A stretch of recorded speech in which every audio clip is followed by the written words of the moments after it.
Speaking of the North Shore, power outages also going to be an issue for many folks, specifically in that Washington Parish area and St. Tammany Parish region. Francesca Phoenix with CLECO is joining us now via Zoom to talk about the personnel that you all are putting in place. And thank you so much for joining us this afternoon. You've got thousands ready to respond right now, correct? Yes, we do. We have added additional resources in addition to the CLECO personnel. We have about 2,000 additional workers on standby, ready to assist with power restoration. Can you talk about some of these staging locations? Where will some of these crews be in order to be able to respond quickly? Because again, it's something that we've been stressing. They can't do this until the weather conditions are safe to do so. We don't want these guys up in bucket trucks and things like that with 100-mile-per-hour winds. Right. What we do is we have partnerships with different businesses throughout our communities, and we work with them to set up the staging areas. And if that's where we have fuel, we have our meals are sometimes served there. We take care of laundry. So the staging sites become very important to our restoration effort. Right now, we have about 4 or 5 staging sites set up.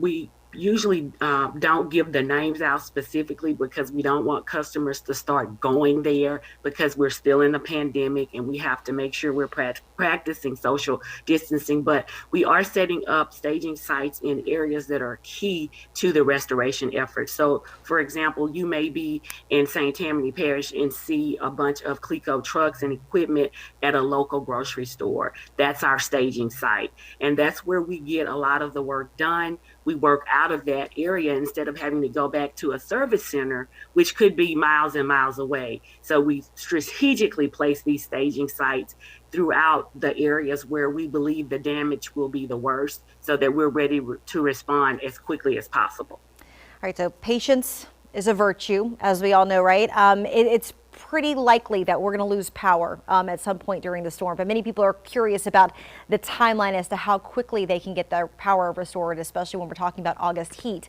on top of all of this. So if we are seeing power go out, what would your estimate be if we're seeing lots of downed trees and things like that along with it? How long do you think residents are going to have to wait possibly to see their power restored with a storm of this magnitude?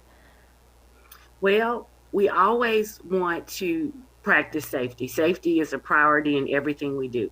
I would love to be able to tell customers it's going to happen this way and that time, and we're going to have it back on by this certain time. And we just absolutely can't do that. First, we have to make sure that we're ready, and we are. We're ready to respond. We want our customers to be ready. We've put out information that they should be doing now, today, to get ready.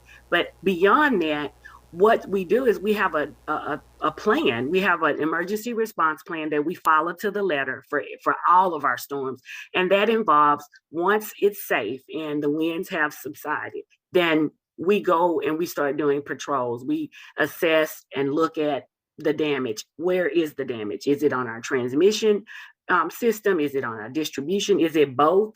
Then we start making repairs. We brought in, as I said, 2,000 contractors. That includes people to do assess the damage. They're going to be working on the transmission structures. If there's damage there, they're going to be working on the distribution structures.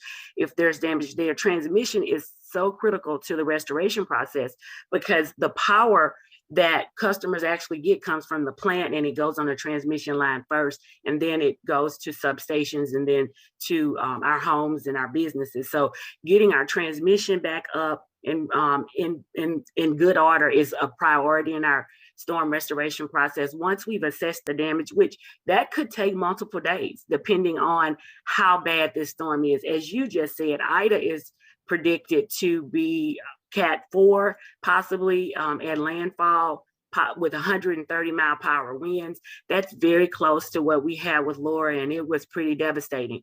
But once we assess the damage, we continue doing that, and then we start restoring power at the same time. So we don't just stop and assess damage. We're doing them simultaneously so that we can get more power restored. But then we look at our critical care service facilities, such as hospitals and nursing homes and water systems, fire departments and police departments. Those are, and if we had to go in an order, that's the priority first. And then we start restoring the majority of as many customers as we can in the fastest amount of time. And Ms. Phoenix, what are some of the things that customers can be doing proactively to make sure that their homes are not only safe, but if they're seeing an outage or seeing a problem, they can proactively let you all know to, again, expedite this process?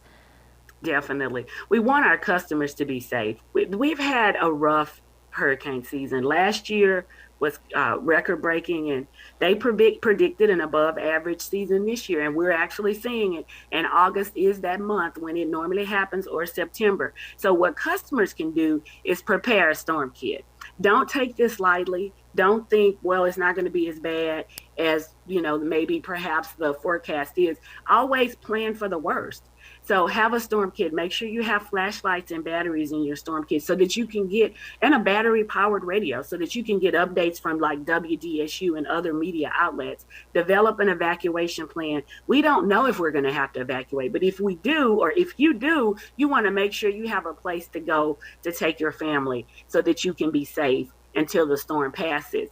Make sure you review your insurance documents. I know we don't want to do that. I don't like looking at mine, but sometimes you got to pull them out and make sure, okay, do I have a deductible? If I do, what am I going to have to do to file a claim? Take pictures of the inside and outside of your home. Sometimes insurance companies want to know, well, what did it look like before it was damaged? It's proof that you actually had these items in your home. And by all means, test and make sure you operate that generator safely.